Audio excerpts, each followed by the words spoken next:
or nothing. Ooh, but guess I need more of you. With us it's all or nothing, but guess I need more of you. And welcome back to video 3 for the Sandra PDA Cropped Sweater. By this point, you should have completed the front and the back of your sweater through the addition of the sleeves up to where you're ready for that neck opening, whether it's the front or the back of the neck. Once we have created that neck opening, we then continue on with the shoulder shaping and we move all the way to the finish. And it's at that point we would move on to the next video and talk about grafting. But right now, let's discuss how we are going to actually bind off stitches to create the shape for the neck opening. We will be focusing on the front of the neck in this video, but the premise applies for the back of the neck as well. If you can do one, you can do the other. Okay, let's get the boring stuff done first. Let's look at this pattern down here. Now we are right here in the pattern, bind off for the front neck, or you're on the bind off for the back neck, whichever one. But you're going to work over 2 rows. So on row 1, you will work in the holy knit pattern across this number of stitches. The number of stitches depends on the size you're making, right? Then you'll see here it says knit 16, 20, or 24 stitches, depending on what size you're making. And then it says work the remaining 87 to 127 stitches in the holy knit pattern. These stockinette stitches that you're creating here in the 16, 20, or 24, those are going to be your neck stitches, but we're creating a bit of stockinette stitch there. So if you wanted to, you could put a stitch marker there just so you can identify those stitches. You don't have to, it's totally up to you. As you move on to row 2, you'll see again, you're working across a number of stitches in the holy knit pattern. And when you come up to those stitches that we worked in the knits, we're now going to bind them off. We're binding off those stitches. And then you will work the remaining stitches in the holy knit pattern. The trickiest part here is when you're binding off, do you get to the point where you're supposed to bind off and then knit 1 stitch and then have the stitch you already knit jump up and over and bind off? The answer is no. So you're going to get to where it's time to bind off. So let's just use numbers, for example. You would knit 87 stitches. Then it says to bind off the next 16. So what you would do is you would knit 2 more stitches and have that first stitch of those 2 jump the second. And that would be the first bound off stitch of your 16. All right, so that's the important factor here when it comes to that. After you've bound off these next stitches, you then would move on to shoulder shaping. But let's take a peek at this.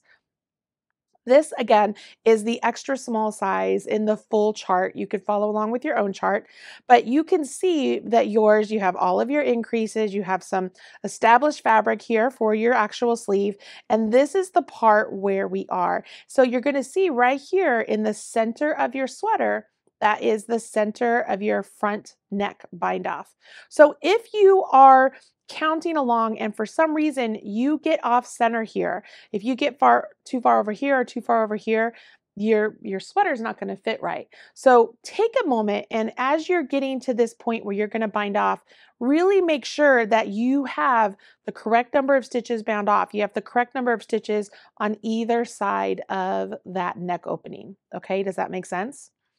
Once we've bound off those stitches, like I said, you then move on to shaping the left front shoulder and then the right front shoulder, okay? So with the left front shoulder, what you really are going to see here is you have, you're going to work established pattern in the knit pattern to the last 4 stitches, right? So you're on the right side. So if we look at our chart here, you're over here, you're working across to the last 4 stitches, and then it says to knit 4. Okay, so you're just over here, you've knit 4. Row number 2, it says bind off 4 stitches. So that next row up here right there, you're going to bind off those 4 stitches. And then you work in the established pattern across. Then you come back, you work in the established pattern to the last 4 stitches, you just knit them. And then the following row, you bind off those stitches and you work across. So what we're calling the left front shoulder, it's really, it's the neck opening. It's the shaping of your neck, right? It's the shaping of your neck. And so we continue on then, and then you just work back and forth in your established pattern until you get to the row the pattern tells you to, okay? All the while, as you're doing all of this over here, you have these stitches still on a holder. They're just hanging out. So you then are going to come over here and you're going to join yarn over here, right here at this point, right? You're going to join yarn right here at this point, and you're going to continue on. So you're right here, you're going to join yarn, and you will immediately bind off 4 stitches. And then you'll knit 2 stitches and you work to the end. Then you're going to come back all the way to the last 2 stitches, then you'll purl 2 stitches, turn your work, and then you're going to bind off 4 stitches and come all the way to the end. But see how it just makes it so it's a mirror of either side? And then you then work back and forth, establishing even until you get to the point that it tells you to in the pattern. And you put all of these stitches either on a holder, like some scrap yarn, or if you are working with 2 sets of needles, just keep all those stitches on the needle. Keep them all on the needle. It'll make the joining together at the end so much easier if you have all of your stitches just on a needle. So that's how you'll finish the front. You'd leave them on the needle. Then you go back and you're going to do something very similar to the back. You'll have bound off stitches. You'll have some simple shaping for the neck. And then you put those on your needle as well, or a holder. Does that make sense? Okay. So this is the boring part, right? This is all the boring part. So like I said, like here's the back, again, back of the neck, shoulder shaping. You're going to put those on holders. And then we continue on, and then you get back to where it's the finishing. So what happens with the finishing, we're going to talk about that in the next video. But before we do that, let's go ahead. I'm going to bring in my swatch. I'm going to give you instructions on how you would do that bind off, so that way you can see how that's done. So I'm not leaving you in the dark. I am going to mention right now is a great time to put a lifeline in your work, so you have a point that you can reference, that you know everything is perfect up to this point before you start everything with this video. Just put a lifeline in. It will help you out. All right, grab your work. Let's jump in. It's all or nothing.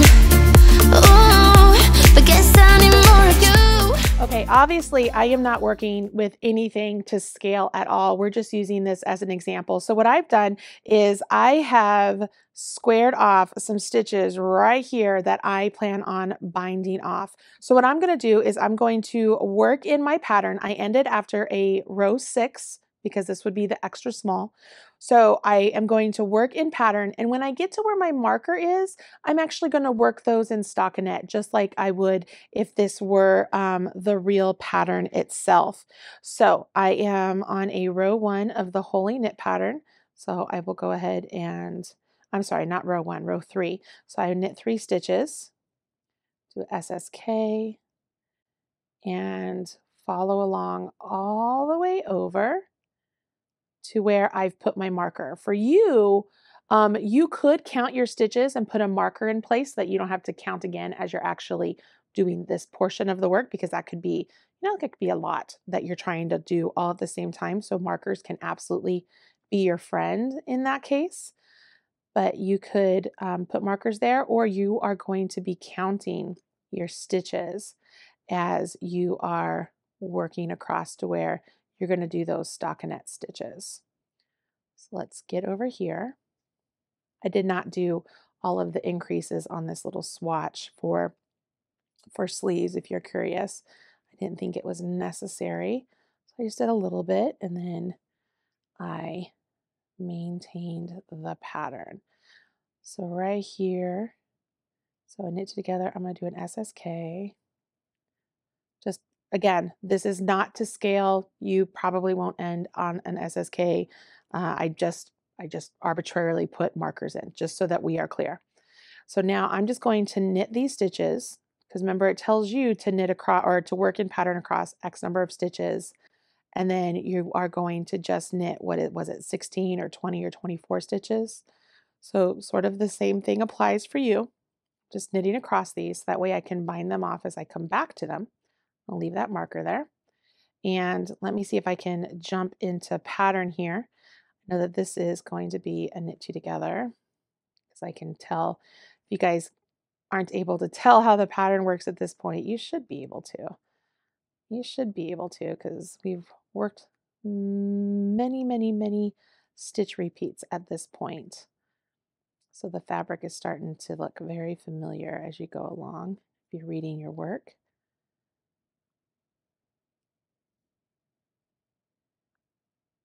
Get down here to the end.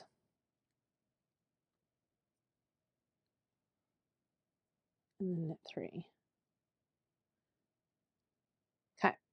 So that would be the first right side row for the neck opening, right? Whether it's the front or the back, you're going to have a set number of stitches that you're going to put into stockinette.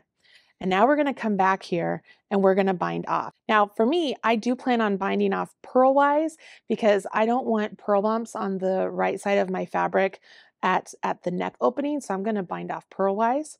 So right here, I would follow my pattern all the way over to where those bind off stitches are. So having those markers in place really is helpful for me.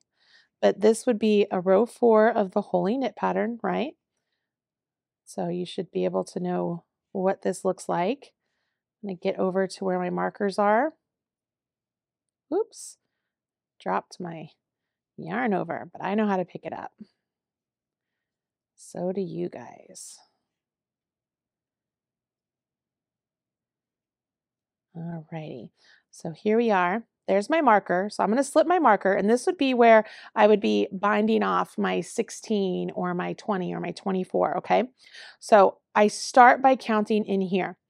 So I'm going to do this first one. I'm going to bind off purlwise like I mentioned. So I'm going to purl 1, purl 2, have the back stitch, jump the front stitch.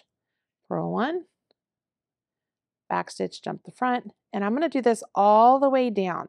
And it will leave me with 1 stitch left on my right hand needle, and I will have that last stitch jump that first stitch on the other side of my neckline here. I'll show you how that works. And it'll make it so that my stitch counts are correct on either side of my neckline, and all the stitches I needed to bind off are bound off. Now, I know some people might be like, why don't I just put them on a holder if I'm going to go pick up stitches later on for ribbing? You could do that, but I wanted to have some stability in the neckline, so I wanted these bound off. I didn't want them on a holder, so that's why I'm having you bind them off. So right here, right, I'm left with 1 stitch. I don't want to cut my yarn and rejoin. So all I'm going to do is I'm looking at my pattern here. I'm going to go ahead and I would purl that next stitch, just like I'm supposed to, and I just jump it. So then it just got rid of that last stitch of those bind offs, but now I just keep carrying on with what is my established pattern over here. Here we go.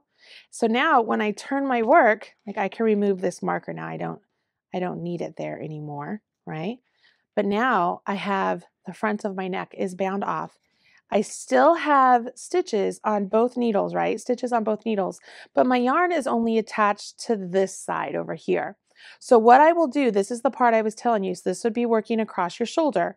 You're going to work across here to the last 4 stitches, and you would knit these 4 stitches. And then you turn your work and you'd work back across these stitches. We're just going to let these hang out. There's enough room on your needles for them just to hang out. You don't have to put them on a holder or anything. Just let them hang out there. So let's do this first one. Again, you're working in your established pattern. So we are on the right side. So we will knit the first one, and then we work our SSK. Yarn over 1, yarn over 2, knit 2 together, SSK, yarn over 1, yarn over 2, knit 2 together, SSK, yarn over 1, yarn over 2, knit 2 together. Kind of pause and find your 4. So 1, 2, 3, 4. So I'm going to, once you have those 4, go ahead and continue the pattern all the way up to those 4 stitches. And remember, this is not to scale here, so mine might be off a little bit. So that would be an SSK, yarn over 2, and then knit 2 together. So I'm going to bind off 3 here instead of 4. You'll have 4, but there's 3 right there. And so I'm just not bind off. I'm going to keep those in stockinette. So I will knit 1, 2, 3. And then this is where I would turn my work. And for you, you would immediately bind off 4 stitches, right? You'd bind off 4 stitches. I'm going to bind off 3. Again, I'm going to keep them in my stockinette pattern. So I'm going to bind them off purlwise. So there's 1 stitch bound off. There's 2 stitch bound off. This is the 3rd stitch I need bound off. So I just go over 1 more, have it jump, and now I'm back into my established pattern, which you know what it is at this point. And you go to the end, and we'll take a peek at what this looks like.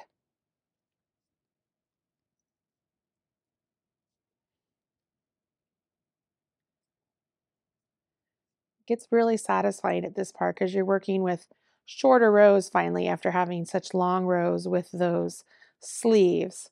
But y'all turn your work. It'll look a little goofy because this side isn't worked, but you'll start to see that this is really starting to curve and take some shape. Okay, so like I said, you would work this all the way through the pattern, and then you will go ahead, cut your yarn, and then you'll come over here to this side because you want to get over here to this side, and you want to rejoin your yarn here and work all of these stitches. Now, what you could do, you could put these on a holder just for the time being as you're finishing this side if you want, or if you're able to maneuver it to where you can keep the stitches on the needles and, you know, still work this side as this side is still on the needles, you could do that as well, whatever works for you. But essentially, this is what you're doing when it comes to shaping for the front neck and then the shoulders right here. This is the side of the neck. And when it's all said and done, like I said, you want to keep all of the stitches from the sleeve on a holder, because what will happen is you'll have the front of your body done and the back of your body done, and we will join them in a 3-needle bind off with all of these stitches. And so you'll have a 3-needle bind off, and it just works really great. So you're going to love that. All right. So don't overthink this part. Really just follow along with the instructions and look at your work and logically be like, oh, it's in the middle of your work. This is what I'm doing. So as long as you're giving yourself some like checks and balances of looking at the chart, looking at your work, looking at the written instructions, everything should be okay. Don't be afraid to use stitch markers to help you find where you are, if that helps. Lifelines, always use lifelines. Those are really, really super helpful. And I will see you in the next video where we get to essentially bring all of this to a close. We're going to seam it all up, and I'm going to show you how to pick up those stitches so you can do the ribbing. And last thing to do would be just to wash and block it, then wear it. Again, don't forget to take pictures as you're working along. If you have questions, don't hesitate to ask. We're always available over in the Marley's Minions Facebook group. And yeah, that's about it. All right, everybody, I love seeing your work. Make sure you share with me, and I'll see you in the next video.